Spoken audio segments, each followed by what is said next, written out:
So this morning, I have Jackie. I keep trying to go back to your maiden name, but I'll let you do both. Why don't you introduce yourself first, Jackie? Then I'll kind of explain how we got to know each other. Sure. I'm Jackie Mitchell. I am a forester, and I work with the U.S. Forest Service out in Idaho currently. And I've been doing that for the last about 5 years now. That's pretty amazing. You know, I have a good friend of mine. She's serving on my nonprofit board, and she's from Idaho. And the biggest joke to her is that, are there even trees in Idaho? So, at first, because you think Idaho potato, and you're like, oh my God. But she, I guess there's actually some beautiful forests in Idaho, and I was unaware of that. So, Jackie, thanks for being here. I got to meet Jackie in a roundabout way. Back at the beginning of EAB days, I was doing a lot of work with Michigan State University. I'm not sure if you had Dr. Deb McCullough as a professor. Oh, yeah. Dr. Deb McCullough, Dr. Dave Smitley, Dr. Bert Craig. So we were doing a lot of work trying to figure out what EAB was, and we had to find a solution for it. So I got to do a lot of work with MSU. And being that I worked with MSU, I got goofing around on social media, and I found MSU Forestry Club's Facebook page. And it all started with, you can probably see the picture on the screen, and it's someone I became friends with, and it was a friend of Jackie's. That here was this guy going to MSU, the forestry program, and I always got a lot of comments from people that this is what they viewed a logger or a forester. So I took it off the page, and I was using it around the country in PowerPoints of what the public viewed us as. So I was at an ISA, the International Society of Arboriculture Conference, and I bumped into a bunch of MSU Forestry Club students. And I asked them about, hey, do you know this guy? And they go, oh my God, he's here. So he came by, and I got to meet him finally. He wasn't wearing his logging uniform, but that was a great start to a great friendship. I got to get involved with the MSU Forestry Club. MSU Forestry Club prides itself on being the oldest continuously run forestry club in the U.S. And I believe it started in 1903? 1902. Mm-hmm. 1902. Because I think I have one of the Forestry Club shirts that has 1903 on it. Oh. And there was a debate going back and forth on when it really was. Well, we said 1902 when I was there. And I don't know. I'm true to that. I don't know where 1903 came from, but amazing, because isn't Penn State the second? And I think they started before, but then they stopped, so it wasn't continuous. Okay, so it may have started. Yeah. Fantastic. So since then, I've been doing I get an opportunity to hang out with a lot of the forestry department. I still do a lot of work with Dr. Deb McCullough, and a lot of the professors on campus, and I think they're pretty amazing. Oh, yeah. So as we get into some of the other topics, I wrote a few things down to talk to Jackie about. I'll bring up some of the professors that we got to work with. So, all right, so you graduated, went out there. You said you're out there for 5 years. Now, you went to school, your degree's in forestry. Yeah. And that is actually what you set out for. Mm-hmm. Yeah, well, amazingly enough, I was at a different university for my first 2 years. And I was going for environmental science. And I knew I wanted to be in the science realm of things. Okay. But being a freshman, I had no idea what I exactly wanted to do. So I was there for 2 years, and it turned out it was more biology-based, like looking through a microscope and looking at mitochondria and things like that. And that wasn't for me. I was like, I did not want to be looking in a microscope my whole career, and it didn't bring me like joy when I was doing it. It was more like a work. And I have a twin sister, and she was going to Michigan State for zoology. And so I said, well, maybe I should look at Michigan State. I could move over there. And I was on the Michigan State website looking at, their huge list of all the majors they offer. And I click natural resources, and I'm scrolling through this list, and I get down to F, and it says forestry. And I was like, I don't even know what that is. So I clicked on it and I'm reading the description on Michigan State's website. And I was like, huh, that sounds pretty cool. Like never met a forester in my life, didn't know anything about forest management. And I said, well, I guess I could try it. I mean, what's the worst thing? I just switched majors, right? And so it was my junior year, technically, of college when I transferred to Michigan State. And I started forestry and instantly fell in love. My first semester was like tree ID, and then you had like all the statistics and trigonometry side of it, which I had no idea was so involved when it comes to trees. And then we had like soil studies, and we had our insects and disease class with Deb McCullough, and it just progressed from there. And it was just something that I was so excited about. And so it kind of just I get it. I really do. Lap. Yeah. I get it, because I'm when I first started, when I graduated high school, my plan was to I like landscape architecture. What am I saying? Architecture. I'm thinking about the history, but architecture. So I wanted to be a landscape architecture. Then I started getting into it, and then I started playing around with chainsaws young. I love cutting trees, climbing trees, chainsaws. So I know it's like when you're hooked in forestry or you're in arboriculture or urban forestry. How once you're there, it's pretty cool. Yeah. So that's awesome. So I think it's amazing that you had an opportunity, you found something that seemed pretty cool, you stuck with it, you graduated, and you moved on into what you're doing now because of it. Mm-hmm. So I wanted to ask Jackie, you say you cruise timber, and to someone that's an arborist, we do surveys and stuff like that. So it's probably pretty close to that. I would imagine, yeah. So cruising timber for the Forest Service is, the sale is already set up. We have the units divided, and then we need to estimate how much volume is out there so we can give a good bid amount. So we know, there's X amount of volume, it's equivalent to this in value.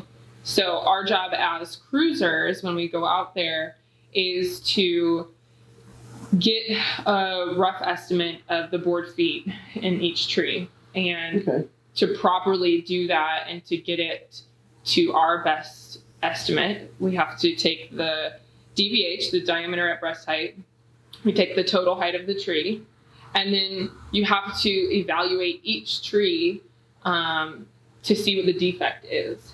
And then depending on if it has a fork, if it has a crook in the trunk, if it has any kind of dead top, broken top, if the butt is swelling a little bit and you can see that there's something not right with it, or if it's had fire damage in the past and it has a big cat face in the bottom, you defect for all of that. And then especially out west, and I know it's probably prevalent here too, we look for the insects and disease and see, are there entrance holes from beetles? Is the canopy fading in color? Does it look like it's not right? Is it turning yellow? And then sometimes you find it's fully infested with carpenter ants or something like that, and it's filled with sawdust on the bottom. Everything goes into it, and then any kind of conchs, fungus, looking at the base, the duff around the trees, if there's fungus coming up from the roots, if you can see it growing on the tree. Everything goes into it, and then you give it a percentage of defect, and it's applied to the whole sale. And sometimes there's hidden defect applied. So like if we know this area is heavily infested with bark beetles, but maybe not all the trees have it, they can go in and say, well, 5% of the trees come back with blue stain fungus, so we're going to defect 5% right off the top for blue stain fungus. It's funny you say blue stain fungus. There's a couple sawyers that are trying to call it denim wood. So they're trying to create a market for denim wood because it has the blue in it. And if you look at the front of the bar, this is a white pine that I took down on my property, and it did have pine bark beetles in it, and you can see the blue stain fungus in it, but they're trying to make this catchy word. Oh, it's denim wood, so you can sell it for more money. Yeah. Even though it's a defect in a timber sale. Yeah. That's pretty good. So, yeah, and the Forest Service has different criteria that you have to meet.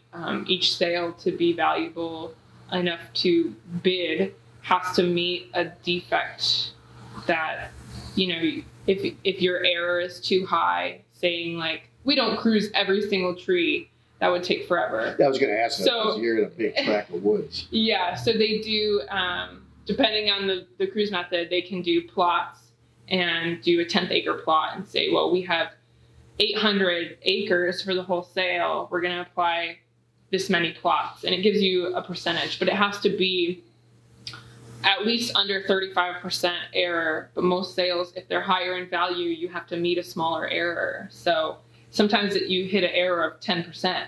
And that's saying like you have to be within 10% of the volume and the defect. So you're walking all day long.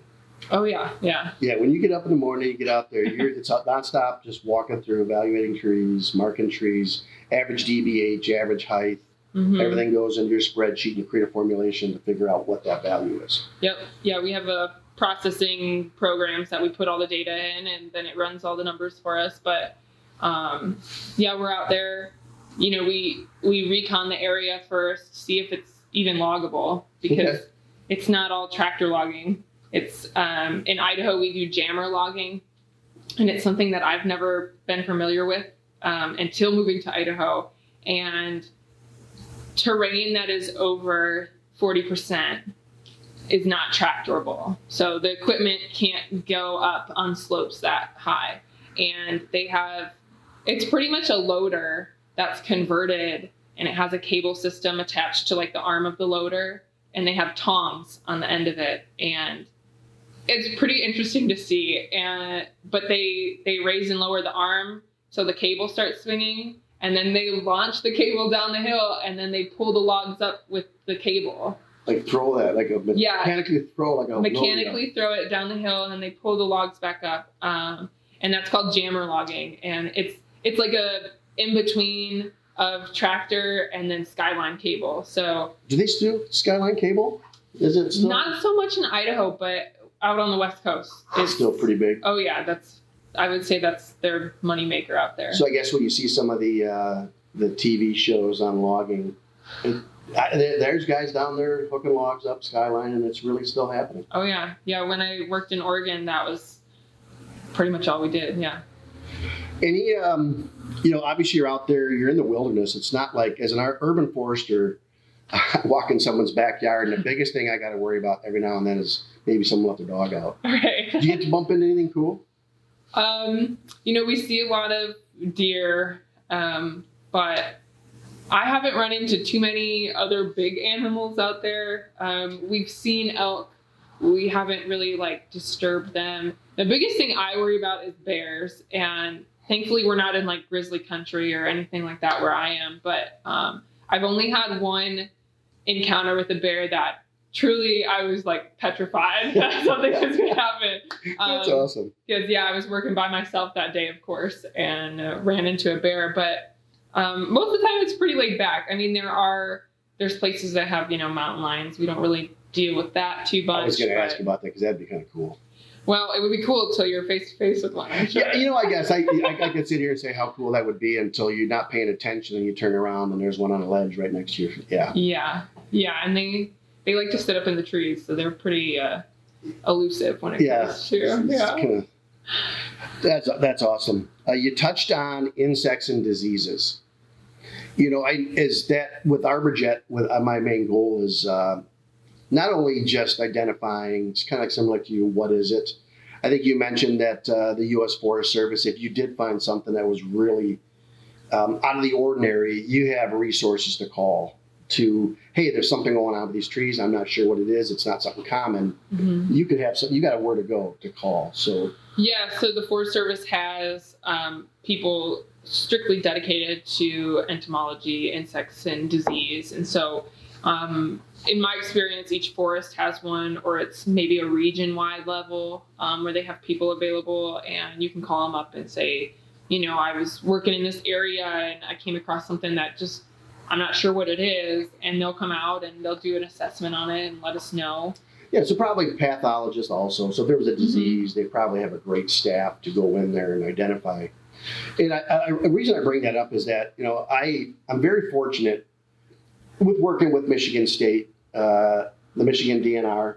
A lot of the students that you went to school with are working for the DNR now in Michigan. And Ryan, our boy, is working for him.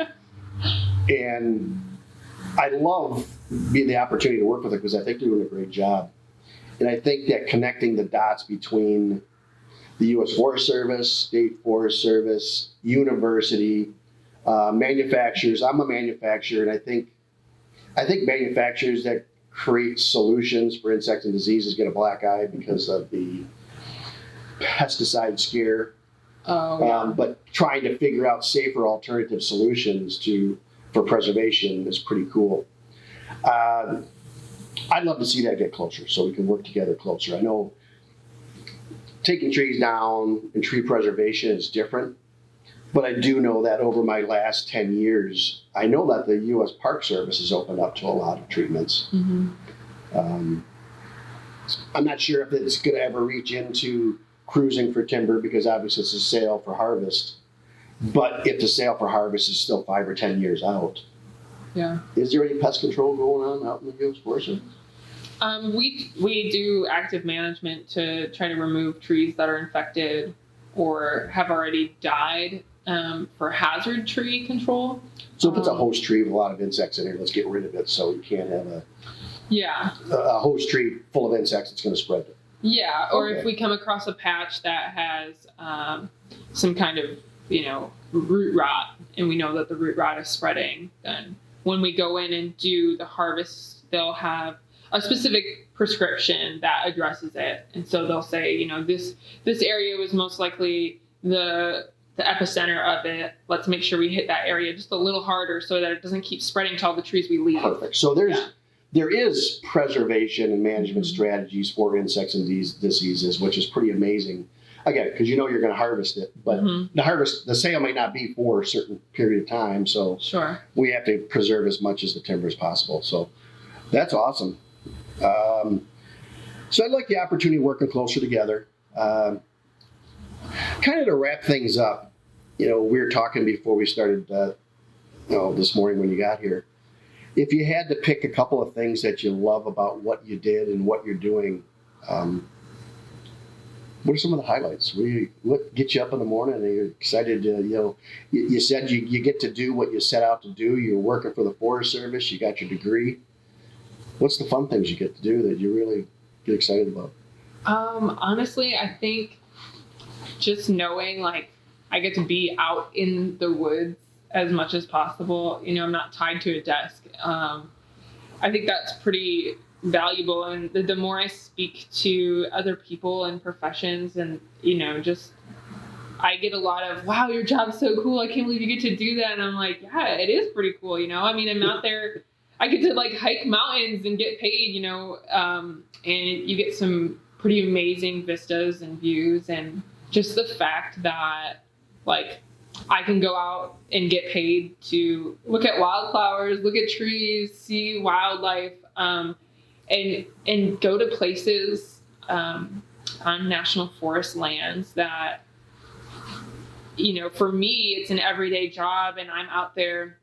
And I may be, an hour from the office, and it's a view that I see quite often, and sometimes you take for granted, but then you think people take time off their job to come up here to get away. This is their vacation. This is where they go take their family camping and make memories, and they're pretty special places, and it's pretty remarkable that I get to be out there every day doing that instead of well, I guess I'll take 2 weeks off and maybe we'll take the kids camping, or we'll go up here and go hiking. So later in life, if you decide to have kids, you're not going to look for the forest. You're taking them to the beach or. Oh, if we're going to Disneyland, no. Yeah, no, but it is pretty special, and I think it's, you see people that's their getaway, and instead it's my everyday. And I think that's pretty cool. So yeah, I have a pretty 50-50 balance of office versus field time. And you're right, when I have the opportunity to get out and do we started filming a documentary up in the Upper Peninsula at this Lake of the Clouds up there in the Porcupine Mountains Wilderness State Park. And part of it was the fact that we got to stay out there for 3 days hiking through. People don't realize it, but most of Michigan has been logged at one time. mm-hmm. I think there's two parts, Hartwick Pine State Park and Porcupines are probably two areas of Michigan that's never been logged. Yeah. But to see that, you got to get off the beaten path and you got to hike back in there. And I understand exactly what you mean. I get to do what I love to do on a day-to-day basis. So they say find what you love, and it's not you won't work a day in your life. I agree. Yeah. That's pretty awesome. Another great thing that I did is I threw a picture up when I was showing you earlier is that before they're all gone, I think everybody needs to get a chance to get out west and see the redwoods and sequoias, because if you think about it, California and the whole Pacific Northwest, that was it. Yeah. And because I'm a nut for history, I kind of figured out is why those trees still there. You got 3,000-year-old trees there. And just so you know that you may not know is that during the Civil War, President Abraham Lincoln stopped the logging of the redwoods. And he had a foresight that there were lumber barons out there going to strip it like they did just about everywhere else. Mm-hmm. And during the Civil War, he actually stopped and created a doctrine where they created safe zones where the loggers couldn't go in and take it. So that's why we still have 3,000-year-old trees. Pretty amazing, yeah. So it's pretty cool. All right, so I think we took up enough of Jackie's time, and I do appreciate you coming out. I'm really proud of you that you got to do what you get to do, and I really do appreciate. Another thank you out to Leland, her husband, who's behind the camera today. He found out this morning he's going to be the producer, so thank you, Leland. And stay tuned for more interviews, more discussions. If you guys have anything out there that you'd like me to do some research on and bring someone in to talk with, let me know. So for now, Arborjet Joe Aiken from the studios. Again, thank you, Jackie, and we'll talk to you guys all soon. Thank you. Hey, great topic today. Yes, and lots of good information. Yeah, probably one of our best yet. If you enjoyed the podcast or have topics you would like to discuss, please send them to discoveringforestry@gmail.com. And please hit the subscribe button and tell a friend. Thanks, guys, for tuning in. Until next time, I'm Joe. And I'm Korey. Signing out.